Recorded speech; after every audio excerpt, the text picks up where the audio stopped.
Qué privilegio tan grande, ¿no? El privilegio de poder venir a la presencia de Papá Dios y hablar con Él en todo tiempo, en todo momento, porque sus oídos están atentos a nuestras peticiones. Y el apóstol Pablo aprovechó muy bien esto, ¿no?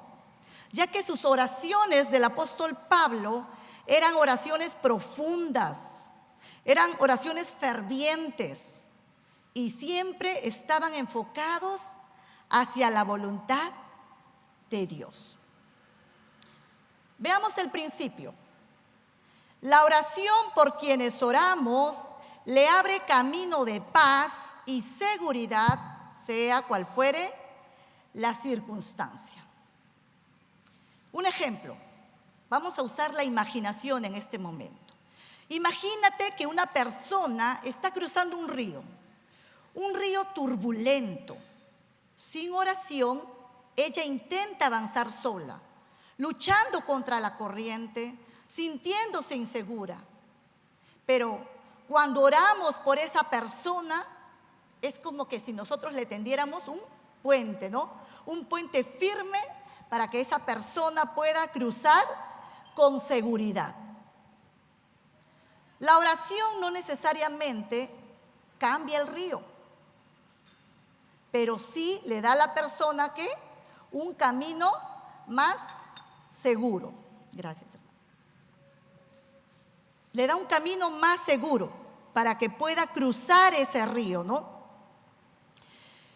Entonces, y esto es lo que nos dice este principio, que cuando oramos por alguien, estamos ayudando a la persona a abrir un camino para que esa persona tenga la paz, un camino para que esa persona tenga la seguridad, sin importar las circunstancias que pueda enfrentar. Es por eso de esta frase que dice, ¿no? Hay una frase que dice, a veces no nos damos cuenta, pero hay personas con sus rodillas dobladas para que nosotros sigamos de pie. Son muchos los que oran día a día por cada uno de nosotros, por los pastores, por los líderes, por los hermanos. ¿Para qué? Para que podamos estar firmes, para que podamos estar fuertes, para que podamos estar sostenidos, en este caso por medio de ese puente que es la oración. Y ustedes mismos han podido ver, ¿no? En cada mañana, en la oración matutina, cómo, ¿no? De una u otra manera se hacen las peticiones por los hermanos. Y el apóstol Pablo es un ejemplo de eso, ¿no? De cómo ora por los creyentes de Roma. Entonces, con todo esto, vayamos al libro de Romanos, capítulo 15, versículo 13. Romanos capítulo 15, versículo 13. Lo voy a leer en dos versiones. Lo voy a leer primero en la versión Reina Valera, que dice: y el Dios de esperanza os llene de todo gozo y paz en el creer, para que abundéis en esperanza por el poder del Espíritu Santo. Versión Reina Valera. Ahora en la versión NTV dice: le pido a Dios, fuente de esperanza, que los llene completamente de alegría y paz, porque confían en Él. Entonces rebosarán de una esperanza segura mediante el poder del Espíritu Santo. ¿Qué vemos aquí? Vamos al contexto para entender esto de aquí, ¿no? Pablo había mencionado anteriormente en su carta que él no había visitado Roma de manera personal. Como dice vamos a ir en Romanos capítulo 1. Romanos capítulo 1, versículo 10 al 13. Dice, 10 al 13. y de que en ellas le ruego que si es su voluntad, me conceda que por fin pueda ir a visitarlos, porque deseo verlos para impartirles algún don espiritual, a fin de que sean fortalecidos, es decir, para que nos fortalezcamos unos a otros, con esta fe que ustedes y yo compartimos. Pero quiero que sepan, hermanos, que muchas veces, esto está diciendo el apóstol Pablo, pero quiero que sepan, hermanos, que muchas veces me propuse ir a visitarlos para tener también entre ustedes algún fruto, como entre los otros hermanos no judíos, pero hasta ahora he encontrado obstáculos. Había muchos obstáculos que se ponían en el camino para que el apóstol Pablo no pueda llegar a Roma, no pueda visitar a los hermanos de Roma. Pero ¿qué dice también, en Romanos 1:8, ahí nomás, dice el apóstol Pablo: en primer lugar, por medio de Jesucristo doy gracias a mi Dios por todos ustedes y porque su fe se difunde por todo el mundo. Esto lo está diciendo el apóstol Pablo nuevamente a la iglesia de Roma. El apóstol Pablo conocía muy bien, la fe y el testimonio de estos hermanos, Pero el deseo de Pablo era ir allá para fortalecerlos espiritualmente. Es por eso que escribe esta carta, esta epístola.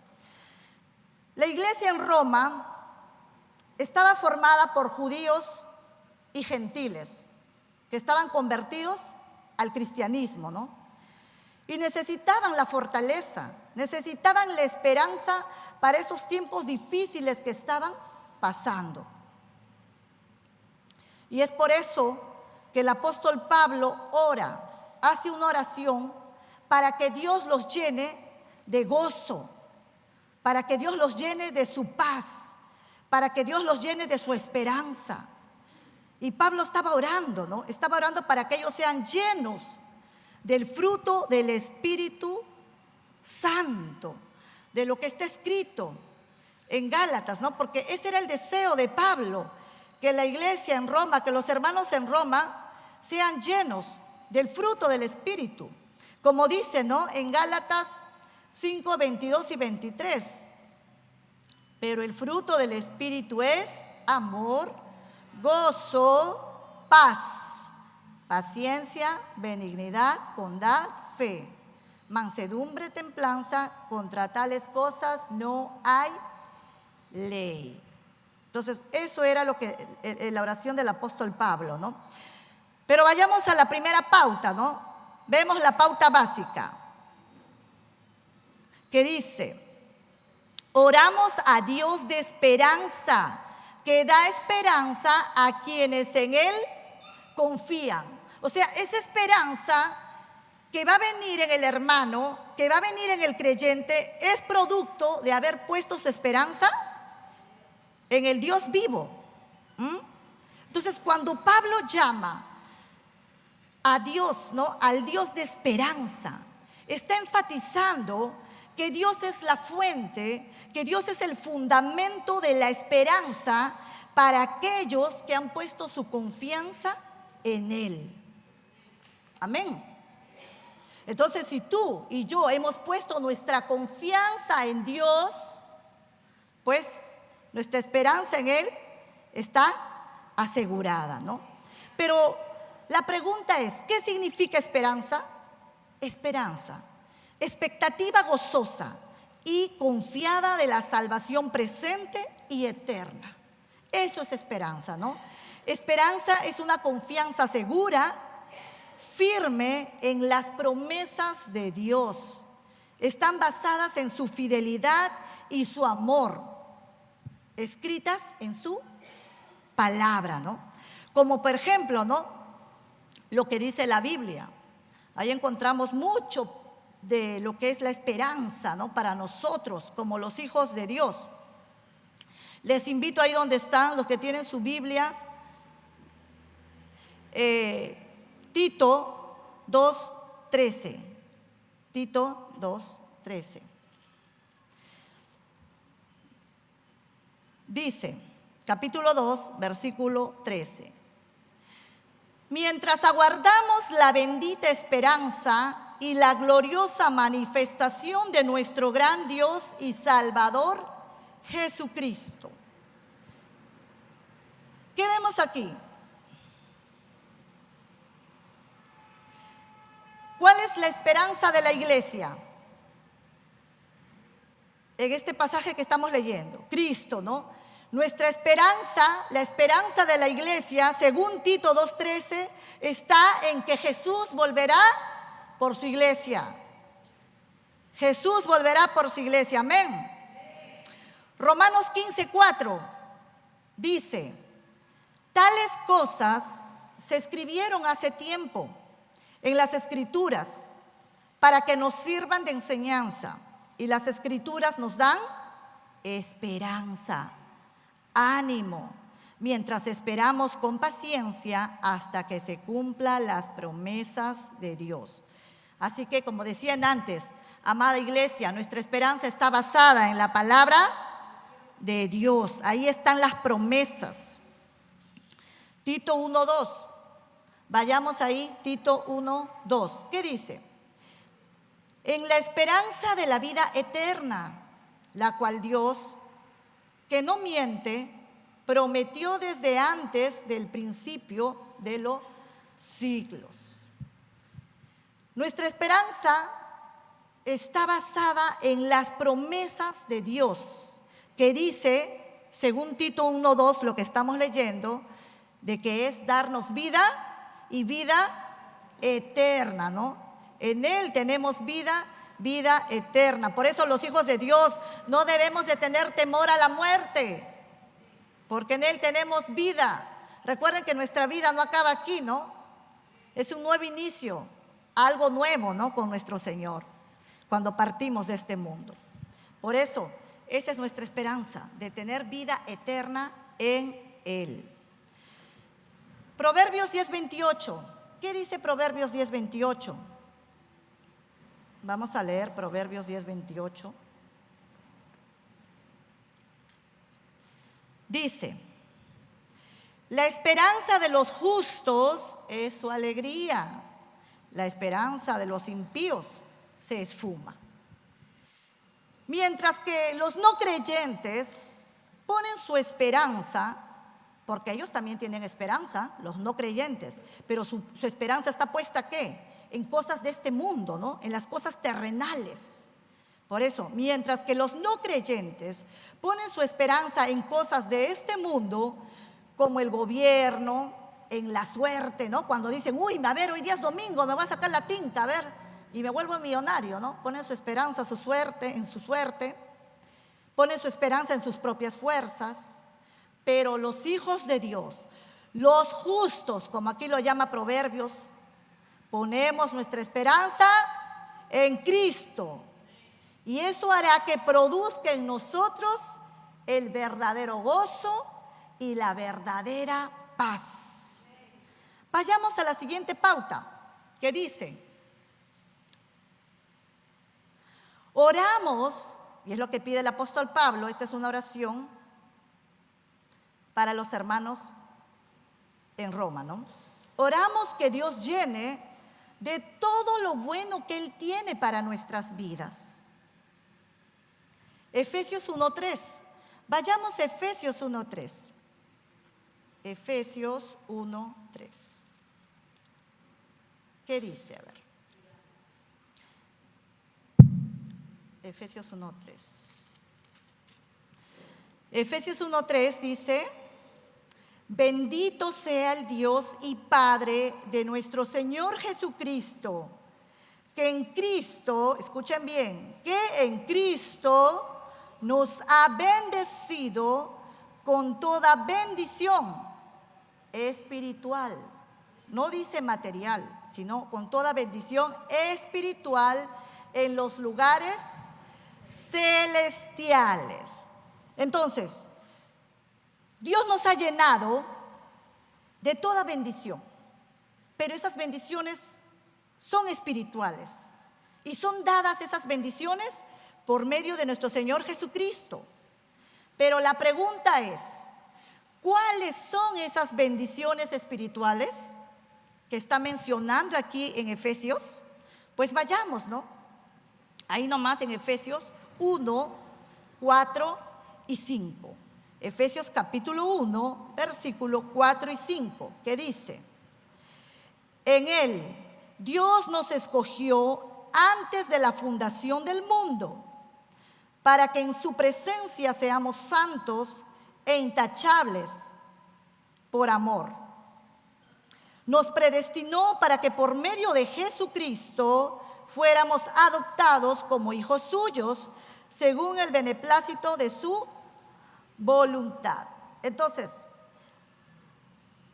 la bendición espiritual, según Efesios 1, 4 y 5, es que nos eligió y nos adoptó como hijos suyos, ¿no? Como hijos de Dios. Esa es una bendición espiritual. Tú y yo, ¿no? Somos hijos de Dios, ¿no? Ahora, sigamos, ahí nomás también, ¿no? Efesios 1:7, capítulo 1, el versículo 7, que dice: en él tenemos la redención por medio de su sangre, el perdón de los pecados según las riquezas de su gracia. O sea, la otra bendición espiritual en la cual Dios nos dio por medio de Cristo es que nos dio redención, nos dio perdón de pecados. Somos redimidos, somos perdonados gracias a la obra de nuestro Señor Jesús, ¿no? Ahora ahí también, Efesios 1:9, mira, ahí se menciona todas las bendiciones espirituales, si se dan cuenta, ¿no? Efesios 1:9 dice: y nos dio a conocer el misterio de su voluntad, según su beneplácito, el cual se había propuesto en sí mismo. O sea, fuimos nosotros, los hijos de Dios, los privilegiados en que se nos revele el ministerio de su voluntad, dándonos a conocer así su eterno plan en Cristo. Pero sigamos ahí, otra bendición espiritual, Efesios 1:11. Efesios 1:11, y dice: en él asimismo participamos de la herencia, pues fuimos predestinados conforme a los planes del que todo lo hace según el designio de su voluntad. Una bendición espiritual que Dios nos ha dado es que somos la herencia de Cristo, ¿no? Somos herencia de Cristo Jesús. Ahora, ahí también el mismo Efesios capítulo 1, versículo 13 y 14. 13 y 14 dice: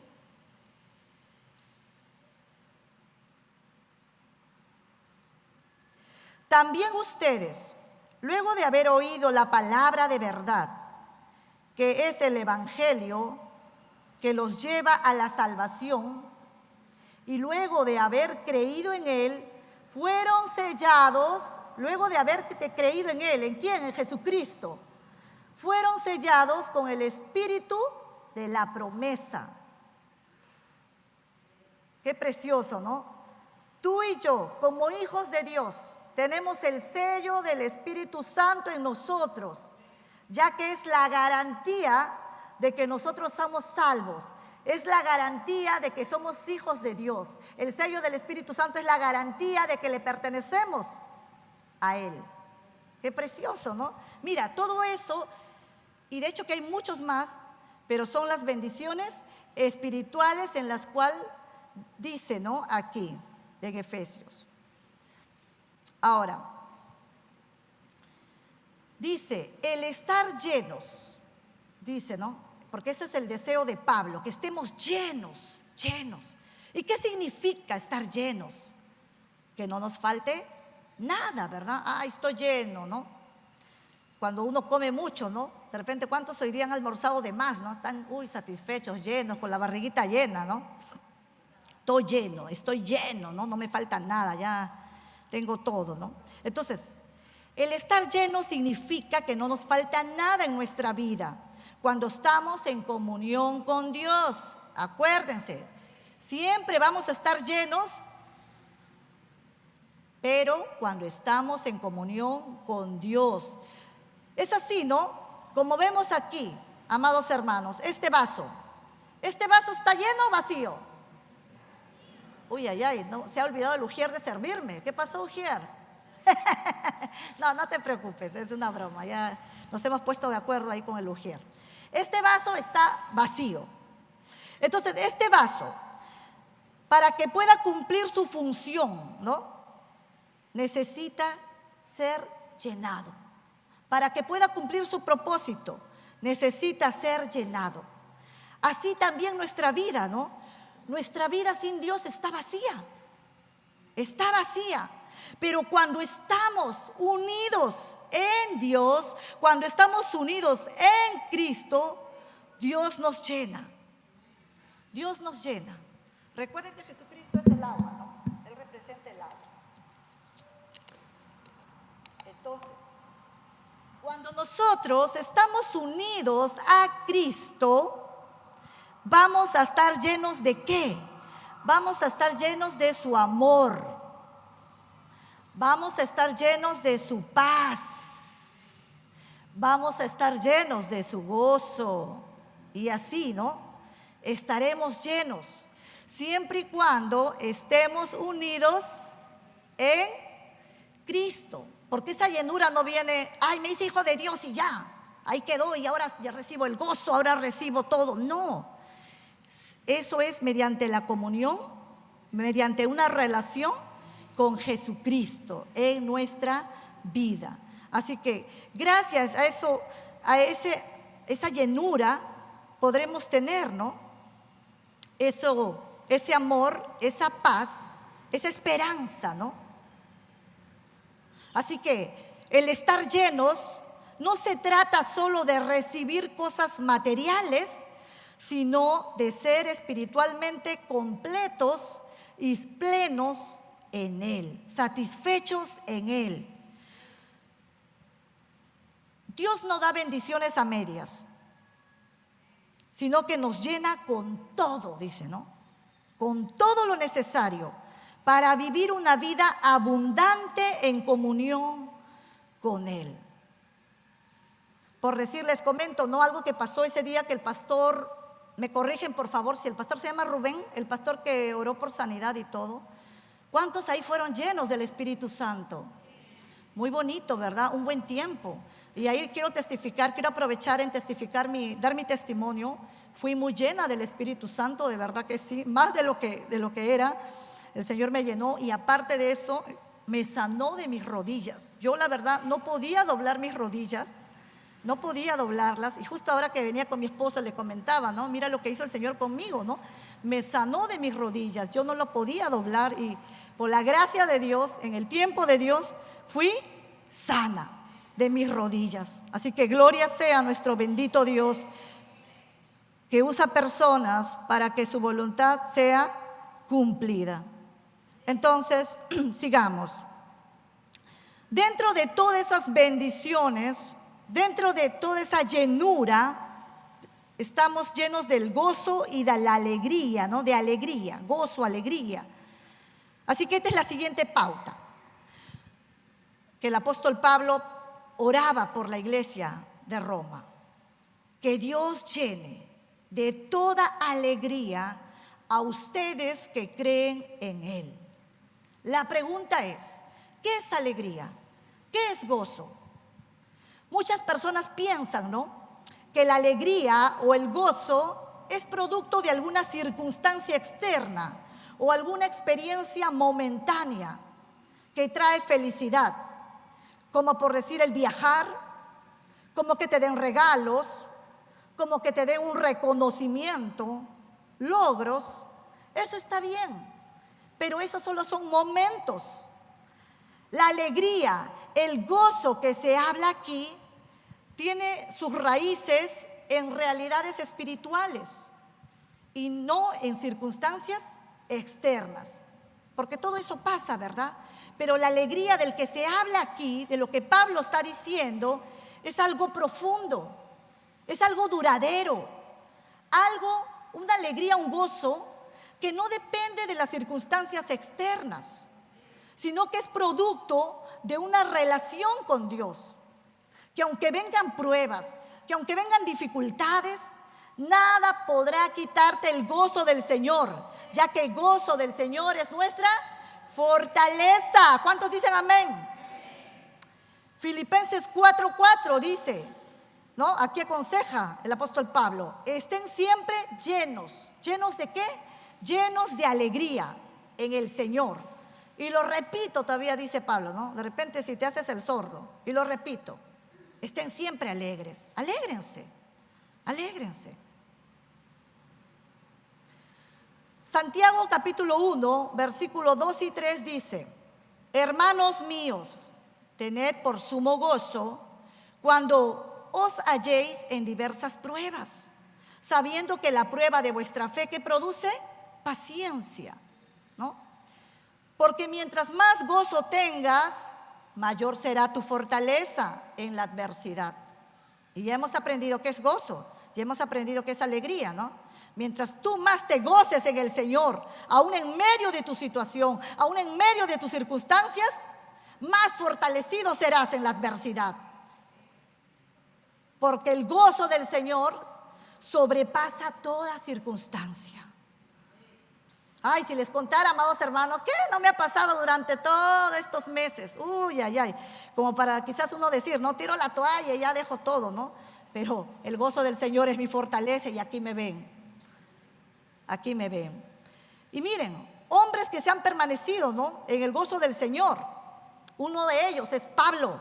El apóstol Pablo es ejemplo de gozo en medio de la adversidad. Le pasó de todo. Pero miren lo que él aconsejaba: regocíjense en el Señor. Siempre, todavía dice.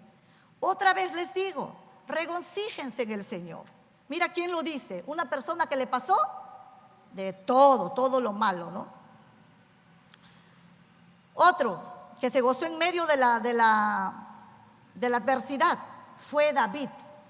David enfrentó persecución, enfrentó problemas familiares y como rey tuvo que pasar muchas adversidades, guerras. ¿Pero qué dijo él? ¿Qué dijo David?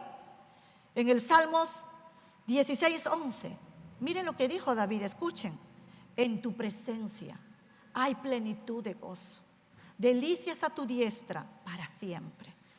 David es muestra de que él se gozaba en esa relación, en esa comunión con Dios, estando en la presencia de Dios. Sigamos. Y sigue diciendo, ¿no?, el apóstol Pablo: oramos que Dios llene de paz ustedes que creen en Él. El mundo, ¿qué entiende por paz? ¿Qué es paz? Según el mundo: tranquilidad, calma, serenidad. Cuando dicen, ¿no?, ay, qué paz, todo silencio, no hay peleas, todo tranquilo, qué paz. Piensan que eso es paz, ¿no? Algo externo, que es ausencia de conflictos. Eso piensan ellos, ¿no?, que es paz. Pero la paz del que pide Pablo en su oración, es la paz de la Biblia, es la paz de Dios. La paz de Dios que tiene que ver con la tranquilidad de tu alma en medio de cualquier situación de la vida que pudieras pasar. Y esa paz comienza cuando tú y yo nos hemos reconciliado con Dios por medio de Jesucristo. Claro, porque antes estábamos en conflicto con Dios, estábamos en guerra, ¿no? Como dice en Romanos capítulo 5, versículo 1, justificados por la fe, tenemos, ¿qué cosa tenemos? Paz, paz para con Dios. ¿Gracias a quién? Gracias a nuestro Señor Jesucristo, ¿no? Paz es tranquilidad que Dios nos da incluso en esos tiempos difíciles. Mira, yo les comento algo breve. Hace años atrás Me endeudé, tuve una deuda muy grande. ¿Quieren que le diga cuánto era mi deuda? ¿Quién quiere saber? Ya dicen, ¿no? Ya, a ver, para los curiosos. Mi deuda estaba valorizada en aproximadamente 80,000 soles. 80,000 soles. Y lo peor de todo es que no podía pagarla en su fecha. No lo podía pagar porque no me salió como pensaban las cosas, ¿no? Y me endeudé muy, muy fuerte. Pero en medio de esa situación de deuda, en el mundo, ¿qué harían? Yo he escuchado ahí, de repente ustedes también en las noticias, ¿no? Fulano tal se mató, se tiró del puente por mucha deuda, se mató. ¿Y por qué? Porque no tenía paz, no tenía paz. ¿Ah? Pero miren, ¿no? En medio de todo ese tiempo que estaba con esas deudas, no es que yo era una fresca ni nada, pero yo tenía la paz del Señor, tenía esa confianza, tenía esa seguridad, y mi pastor y mi pastora Marina son testigos de cuánto he luchado para poder pagarle centavo por centavo a las personas que yo debía, cuánto he trabajado, en el cual Dios me daba la fuerza para seguir trabajando, me daba la salud, la vida, para seguir trabajando, pero en medio de todo eso me daba la paz, para que cada noche yo pueda estar durmiendo tranquila, sin tormentos, sin preocupaciones, aún en medio de las deudas. Entonces, esa es la paz, ¿no? Aún en medio de la adversidad, de lo que te pase, tienes seguridad, tienes confianza, tienes tranquilidad. Porque lo contrario de paz, ¿qué es? Intranquilidad, ¿no? Pero había en mí una paz. Y esa paz comienza, como decíamos, cuando tú y yo tenemos una comunión, una relación con nuestro Señor, ¿no? Entonces, como dice Filipenses 4:7, y la paz de Dios que sobrepasa todo entendimiento, porque la paz de Dios es algo que el mundo no lo puede entender, ¿no?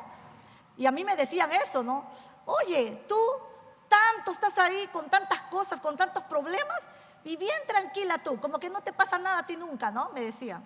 Ay, si supieras, le decía yo, porque me veían siempre riendo, o alegre, o de repente, ¿no? Así como que aparentaba que todo iba bien en mi vida, pero cuando no era así, pues, ¿no? Era todo lo contrario. Entonces, la paz de Dios proviene de eso, de una relación con Cristo. Como dice Juan 14:27, Jesús que dijo, les dejo la paz. Y dice ahí, les doy mi paz, ¿ves? Jesús nos da de su paz, pero no se la doy como la del mundo. No se preocupen ni tengan miedo. Nuestro Señor Jesús es el príncipe de paz, como lo dice Isaías 9:6, ¿no? Príncipe de paz. Por eso qué bonita la canción, creo que cantamos en antes, ¿no? Admirable consejero, mi Dios consolador, eres digno de alabanza, príncipe de paz. Él es nuestro príncipe de paz. Qué precioso. Pero vayamos a la pauta número 7. El propósito de la oración es para que rebosen de esperanza por el poder del Espíritu Santo. Que nuestra vida dependa de la poderosa obra de Dios y no de las circunstancias. Poner nuestra esperanza en el Dios de esperanza hará que seamos llenos de su gozo, llenos de su paz. Algo que el mundo no lo puede dar, ni lo puede comprar. Es solo poner nuestra esperanza en Él. Esta esperanza no viene de nuestras propias fuerzas, sino que es el Espíritu Santo, gracias al obrar del Espíritu Santo que vive en nosotros, que nos fortalece para vivir en confianza y vivir en fe. Por eso, nuestra esperanza no se basa en emociones, nuestra esperanza no se basa en circunstancias, sino nuestra esperanza se basa en la fidelidad de Dios, asegurada por el Espíritu Santo que habita en nosotros, en los hijos de Dios. Ahora, para ir acabando, como dice nuestro pastor Luis, ya para ir terminando, y sí, de verdad, ya para ir terminando, ¿qué tenemos que hacer? Pues busquemos a Dios cada día como la fuente de nuestra esperanza. Ante los problemas, ante la incertidumbre de la vida del día a día. Que Él sea nuestra fuente de esperanza. ¿Qué tenemos que hacer? Vivamos con gozo y con paz de nuestro Señor Jesús por medio de la fe en Él. Ante todo pronóstico, ya que nuestra fe y nuestra paz no se basa en circunstancias externas, sino en Dios, que tiene el control. Él tiene el control absoluto de todo, de toda tu situación, amado hermano, amada hermana. Si hoy estás pasando por una situación adversa, el Señor te está hablando: yo soy tu paz, yo soy tu gozo, yo soy tu esperanza. Pon en mí tu esperanza, no en las circunstancias, no en la adversidad, te dice el Señor. Dependamos del poder del Espíritu Santo. Pero eso no se dará de manera automática. Como les decían antes, ¿no? Me vuelvo cristiano y ya, ¿no? Que venga el gozo, que venga la esperanza, que venga la paz. No, sino que es algo que nosotros tenemos que cultivar. ¿Y cómo lo hacemos? Con la oración. Por eso qué importante es que día a día tú te conectes con Dios. No solo en la oración matutina de todos los días, sino también a cada momento. Como decía al comienzo, ¿no? Tú y yo tenemos ese privilegio de poder ir a la presencia de Dios Padre cada momento que nosotros querramos, porque nuestro Dios está atento a nuestras peticiones. Qué precioso, ¿verdad? Entonces dependamos del poder del Espíritu Santo, cultivándolo con la oración, pero cultivándolo también con la lectura de su palabra. Por eso qué importante es, amada iglesia, que tengamos el TCP. Ahí empieza todo, ahí comienza todo para nosotros, para empezar a agarrar lectura a la palabra de Dios. Porque ¿cuántos se duermen leyendo la Biblia? Yo también me he dormido, a mí también me pasa, ¿no? Pero con el TCP, que es algo corto, preciso y bien detallado, podemos agarrar ese hábito, esa costumbre de poder tener lectura de la palabra de Dios, ¿no? Y así poner nuestra fe, nuestra confianza, nuestra esperanza en Él. Las oraciones de Pablo por los hermanos en Roma reflejan su amor pastoral y su anhelo de que vivan plenamente en el poder del Espíritu Santo. ¿Qué tal si ahí donde estamos? Vamos a orar para ir acabando en esta noche. Uy, qué rápido se pasa, de verdad, cuando uno está al frente, ¿eh? Yo decía, Dios mío, al toque acabaré así. Mira, ve, ya son casi las 7 en punto. Vamos a orar, todos de pie, por favor. Estamos ante la presencia de nuestro Dios y Padre. Y cuando uno está ante la presencia de Dios, el Padre, no hay quien se resista. No hay quien se resista. Padre bendito, en esta noche venimos delante de ti. Queremos darte gracias. Gracias por tu palabra. Bendita palabra que nos recuerda que tú eres nuestro Dios de esperanza. Hoy te pedimos, Padre bendito, que llenes nuestros corazones. Llena nuestros corazones con tu gozo y tu paz. Que esa esperanza que viene de tu Espíritu Santo a nosotros nos fortalezca en cada circunstancia, en cada situación. Padre bendito del cielo y de la tierra, en esta noche muchos de mis hermanos están pasando por tiempos difíciles, por adversidades, circunstancias. Pero Padre, hoy tú has hablado. Como dice tu palabra, el que tiene oído oiga lo que el Espíritu de Dios habla a la iglesia.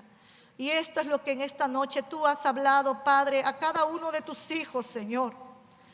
Por eso, mi deseo es que los llenes de tu esperanza, de tu paz y de tu gozo a cada uno de tus hijos que están pasando por esos tiempos de adversidad. Espíritu Santo, llénalos en el nombre de Jesús. Espíritu Santo, fortalécelos a cada uno de tus hijos, en cada situación, en cada circunstancia. salimos de este lugar con la seguridad de que no estamos solos, de que tu presencia nos guía, tu presencia nos sostiene, papá. Ayúdanos a confiar en ti en todo momento. Ayúdanos a poder reflejar esa esperanza a toda persona que nos rodea. En el nombre de Jesús te lo pedimos. Amén y amén. Dios los bendiga, amada iglesia.